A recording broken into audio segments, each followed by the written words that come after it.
Hello everyone, this is Karthik, Assistant Professor of Information Technology from Dr. SNS Rajalakshmi College of Arts and Science, and I'm going to continue the website. Hello everyone, this is Karthik, Assistant Professor of Information Technology, Dr. SNS Rajalakshmi College of Arts and Science, and I'm going to continue my lecture series on routing and switching.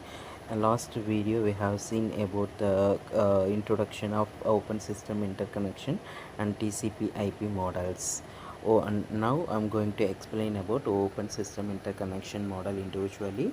The topics are covered: introduction, characteristics of OSI model, and 7 layers of OSI model.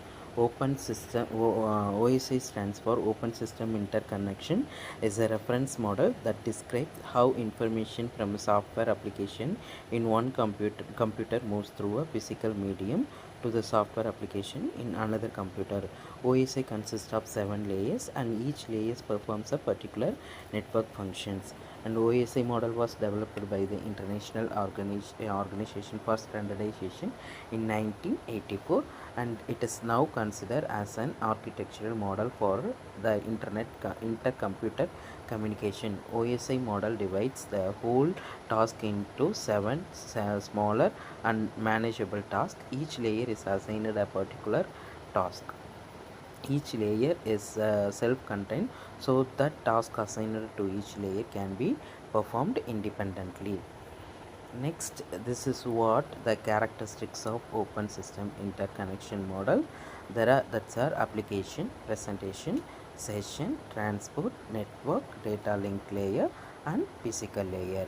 First 4 layers is responsibility of the host layers called, and next 3 layers called responsibility of the network. The OSI model is divided into 2 layers, one is upper layers and is lower layers. First 4 layers called upper layers, and the next is 4 called lower layers. Okay, these are the 7 layers, namely physical layers, data link layer, network layer, transport layer, session layer, presentation layer, and application layer.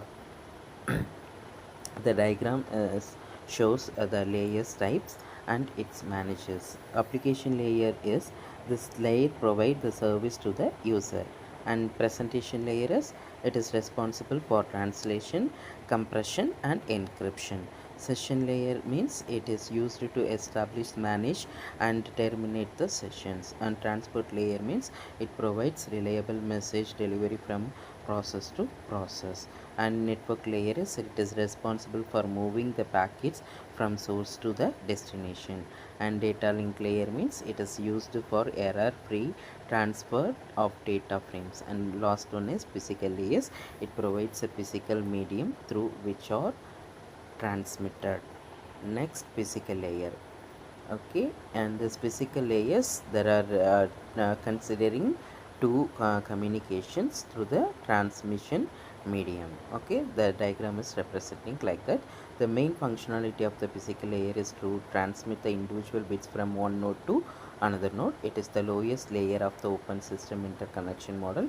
It establishes, maintains, and deactivates the physical connection in it. It specifies the mechanical, electrical and procedural network interfaces and specifications. There are some functions in it, like line configuration, data transmission, topology, and signals.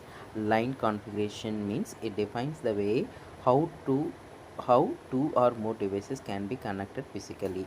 And data transmission, it defines the transmission mode, whether it is simplex mode or off duplex mode or full duplex mode between two devices on the network. Next, topology defines the way how network devices are arranged.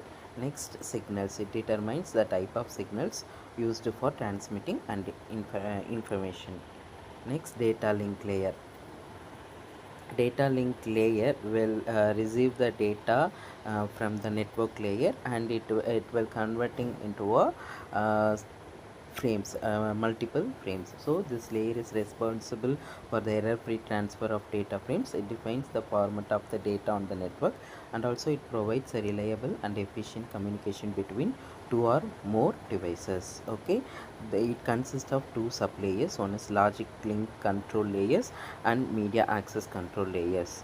Okay, logic link control layers means it responsible for transferring the packets to the network layer of the receiver at this receiving, and also it provides it provides flow control and identify the address of the network layer protocol from the header.